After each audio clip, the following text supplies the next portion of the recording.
Welcome to our four-part series on formative assessments in education. Part 1 of 4, Formative Assessments in the Traditional Classroom. In Part 1 of this series, we focus on the purpose of assessments, the meaning of formative assessments, their connection to learning, and how best to use them in the traditional classroom.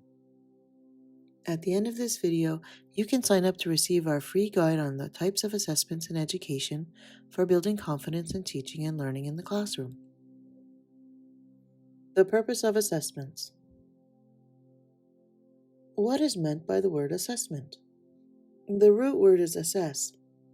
It comes from the Latin word sit by and has evolved to mean evaluate or judge in today's English language. And this word judge is what seems to leave students frustrated sometimes when it comes to traditional forms of assessments given by teachers. What are formative assessments? These assessments are done with the purpose of having the teacher form an understanding towards students' strengths and weaknesses. Using this information, the teacher can provide feedback to students to then help them succeed academically. Formative assessments are informal and are given at any point throughout the lesson. Examples of formative assessments. These assessments allow teachers to give students feedback on their understanding or work during the lesson.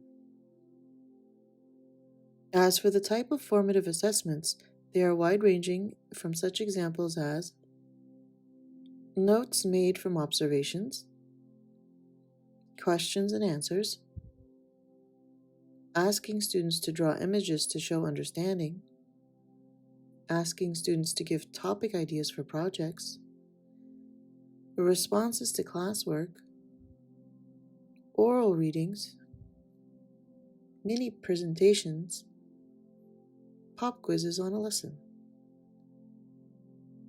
Portfolios are a great tool when it comes to formative assessments. Portfolios are collections of students' work that may be used to give feedback on students' growth and learning. If teachers are slow to offer feedback or don't offer enough, students may feel lost or disconnected to the subject they are learning and therefore are unable to find the success they are seeking. Therefore, teachers should not underestimate the value of giving feedback when using formative assessments and helping students be their best. Assessments in education help guide teaching and learning and are meant to improve on educational policy decisions written to benefit teaching and learning strategies. There is no one-size-fits-all type of assessments, as learners have different preferred styles of learning.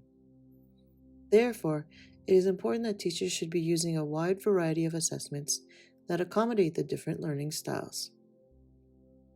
How best to use formative assessments in the classroom?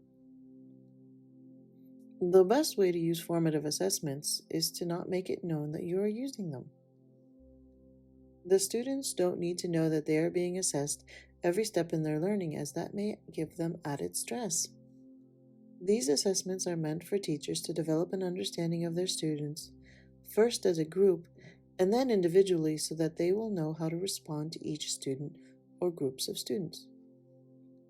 For example, assessing students as a group may mean giving instructions and having all students follow them.